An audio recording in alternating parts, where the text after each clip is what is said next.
आज की क्लास में हम √2 को एक अपरिमेय संख्या सिद्ध करेंगे। तो सबसे पहले हम इसे एक परिमेय संख्या मानेंगे। तो माना √2 एक परिमेय संख्या है। माना √2 एक परिमेय संख्या है। तो सबसे पहले हमने इसे एक परिमेय संख्या मान लिया। परिमेय संख्या वह संख्या होती है जिसे हम P/Q के रूप में लिख सकते हैं। तो इसे हम P/Q के रूप में लिखते हैं। तो इसे लिखते हैं P/Q के रूप में √2 को, जहाँ Q का मान 0 नहीं हो सकता। Q का मान 0 नहीं होगा। और P और Q सहअभाज्य संख्याएं होती हैं। P और Q सहअभाज्य संख्याएं होती हैं। सहअभाज्य संख्याएं वे संख्याएं होती हैं जिनका HCF मासा 1 होता है। तो अतः P और Q के, क्योंकि ये सहअभाज्य संख्या हैं, अतः P और Q का एक के अतिरिक्त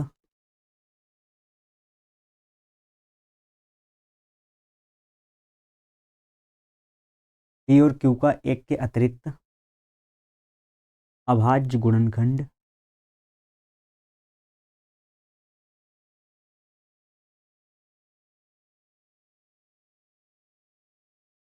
P और Q का एक के अतिरिक्त अभाज्य गुणनखंड नहीं हो सकता।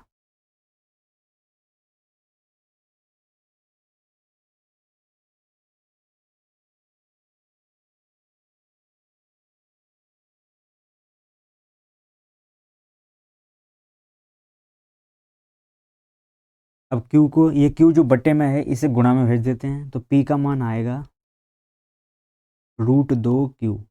ये Q बट्टे में था, ये गुणा में भेज दिया। तो P बराबर आ गया √2Q। दोनों ओर वर्ग करते हैं। तो दोनों ओर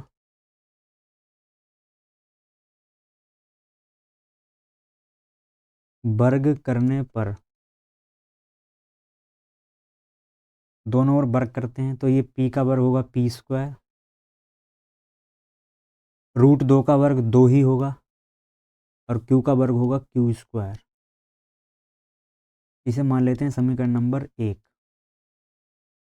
अब ये 2 ये गुणा में है, अगर इसे इधर लाएंगे बराबर में तो ये बट्टे में आएगा। तो ये होगा P², ये बट्टे में आ जाएगा 2, बराबर होगा Q²। अब जो 2 है ये P² को विभाजित कर रहा है। तो P² 2 से विभाजित है।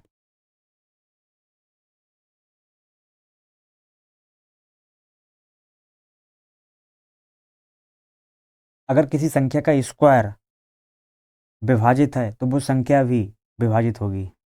जैसे P² 2 से विभाजित है तो P भी 2 से विभाजित होगा। तो P भी 2 से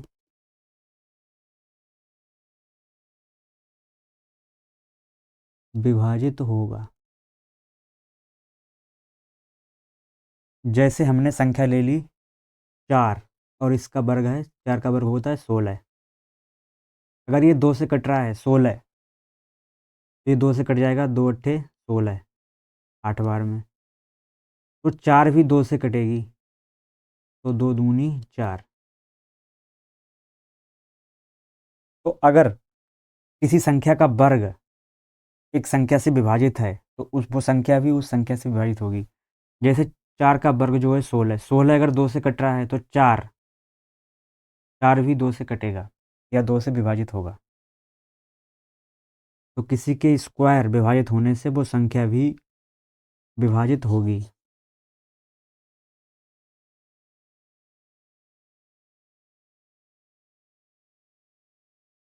तो p भी 2 से विभाजित होगा। तो मान लिया हमने p बराबर 2r।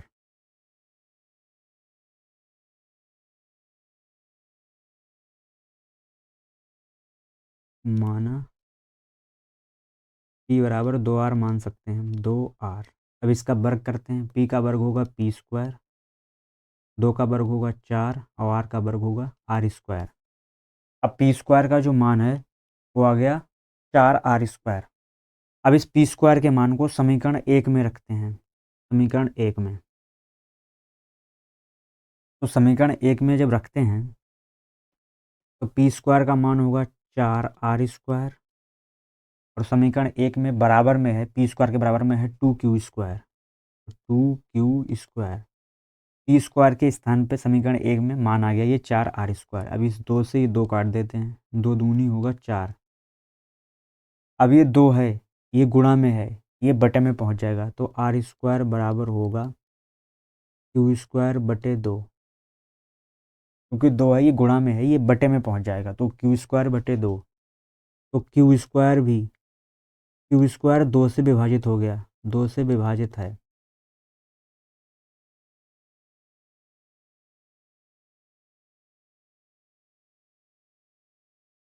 तो q भी, अगर q स्क्वायर 2 से विभाजित है तो q भी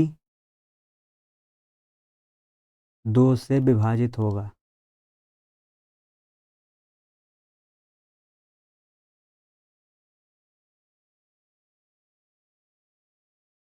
अगर q स्क्वायर 2 से विभाजित है तो q भी 2 से विभाजित होगा।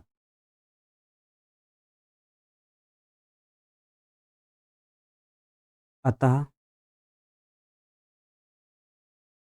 अब दोनों p और q 2 से विभाजित हो गए, अतः p और q, अतः p और q दोनों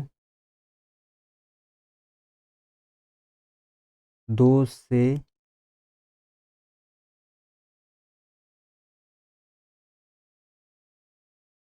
विभाजित हैं। p और q दोनों 2 से विभाजित हो गए। 2 p और q का, p और q का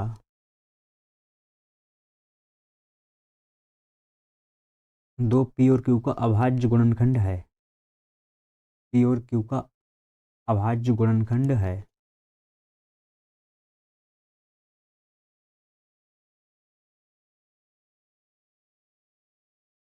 जबकि हमने पढ़ा था p और q का एक के अतिरिक्त और कोई अभाज्य गुणनखंड नहीं होगा। हमने पहले पढ़ा था, ये जो पढ़ा था कि p और q के एक के अतिरिक्त कोई अभाज्य गुणनखंड नहीं होगा, अतः ये विरोधाभास है। क्योंकि p और q का एक के अतिरिक्त और कोई अभाज्य गुणनखंड नहीं होगा, तो लिखेंगे अतः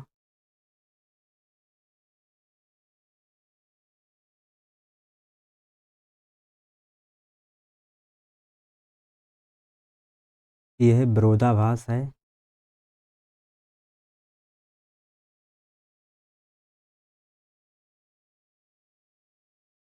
विरोधाभास है, हमारी कल्पना गलत है, हमारी कल्पना गलत है।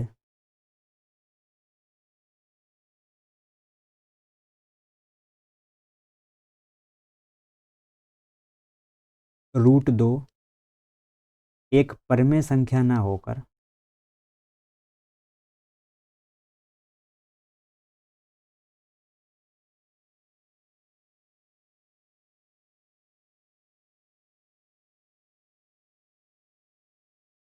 अपरिमेय संख्या है।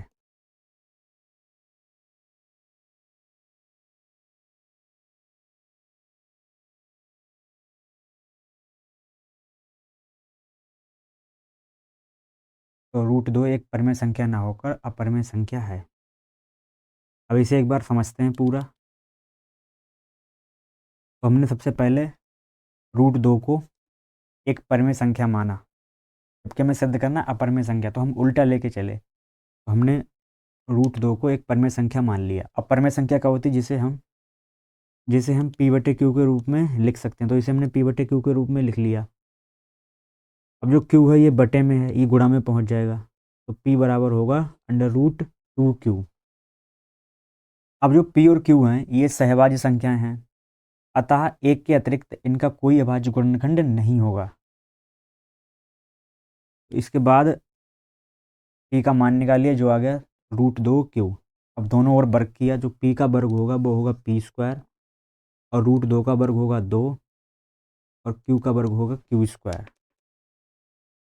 ये हो गया p² बराबर 2q²। अब ये 2 है, ये गुणा में है, ये बटे में आएगा, तो ये बटे में आ गया, तो p² 2 से विभाजित हो गया। अगर किसी संख्या का स्क्वायर विभाजित है तो वो संख्या भी विभाजित होगी, तो स्क्वायर अगर 2 से कट गया तो p भी 2 से कटेगा। हमने फिर मान लिया p बराबर 2r मान लिया, ये p बराबर 2r। अब इसका वर्ग किया तो p का वर्ग होगा p² और 2 का वर्ग होगा 4 और r का वर्ग होगा r²।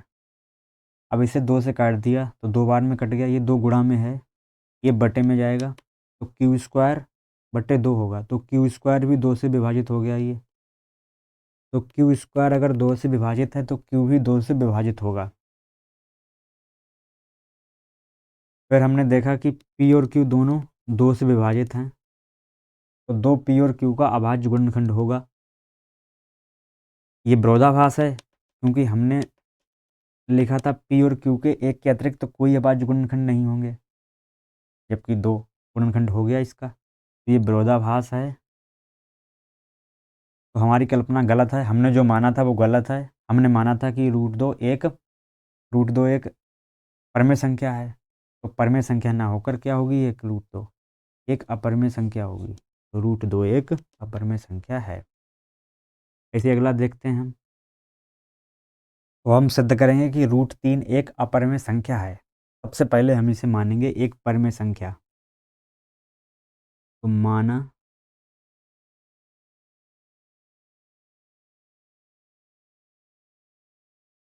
√3 एक परमेय संख्या है।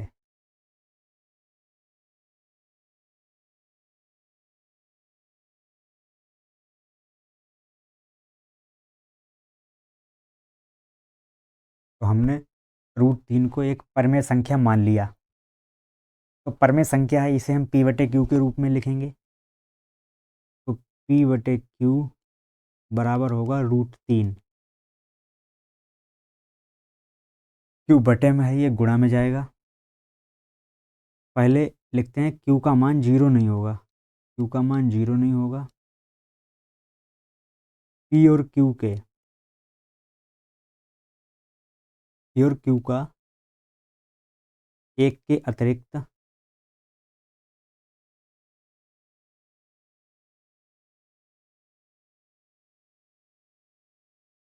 अभाज्य गुणनखंड नहीं होगा, अभाज्य गुणनखंड नहीं होगा।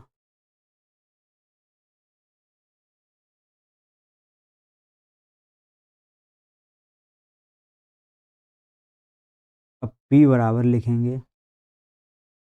ये q बटे में ये गुणा में पहुंच जाएगा, तो होगा √3q। अब इसका वर्ग करेंगे, तो p का वर्ग होगा p², √3 का वर्ग होगा 3 और q का वर्ग होगा q²। इसे मान लेते हैं समीकरण नंबर 1।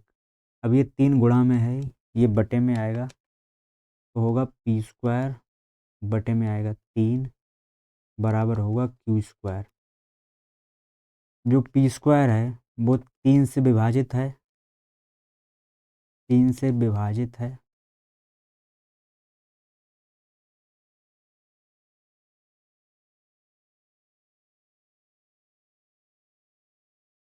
तो p भी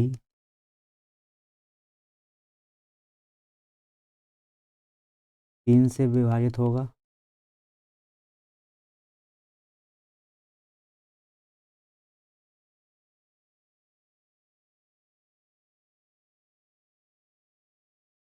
तो p बराबर मान लेते हैं 3r। इसका वर्ग करते हैं, p का वर्ग होगा p स्क्वायर, 3 का वर्ग होगा 9 और r का वर्ग होगा r स्क्वायर। अब ये p स्क्वायर का जो मान है वो समीकरण 1 में रखते हैं, तो p स्क्वायर के स्थान पे ये होगा 9r स्क्वायर।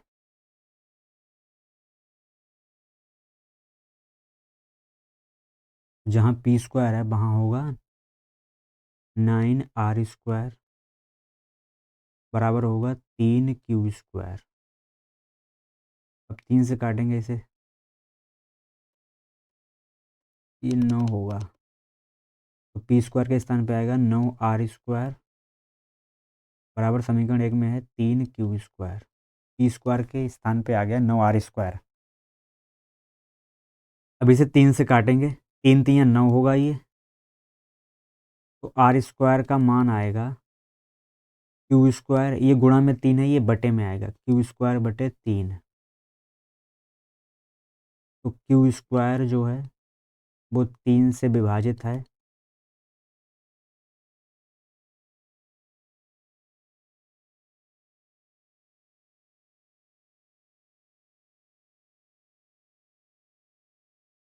तो q भी 3 से विभाजित होगा।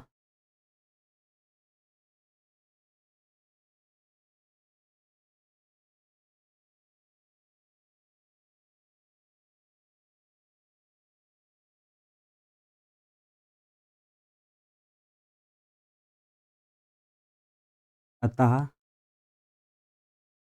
p और q दोनों 3 से विभाजित हैं,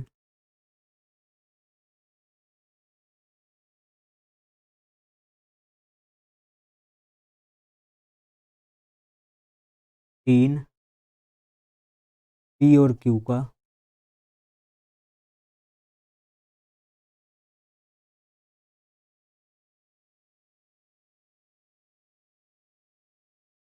इन p और q का अभाज्य गुणनखंड है।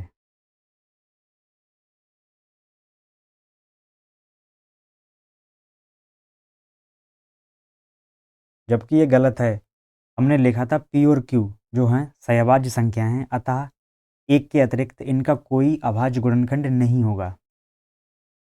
तो ये विरोधाभास है, यह विरोधाभास है, यह विरोधाभास है।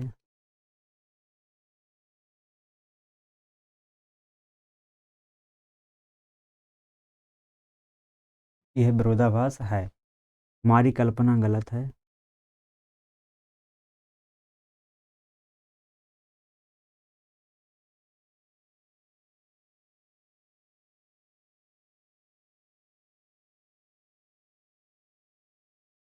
√3 एक परमेय संख्या न होकर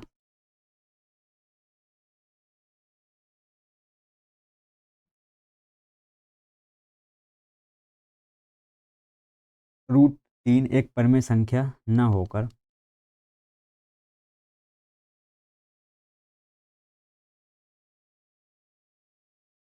अपरमेय संख्या है।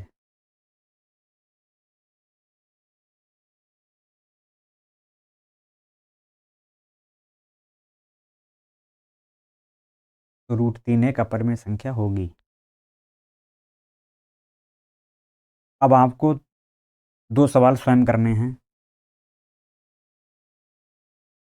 एक √5 वाला और √7 वाला, ये स्वयं करने हैं।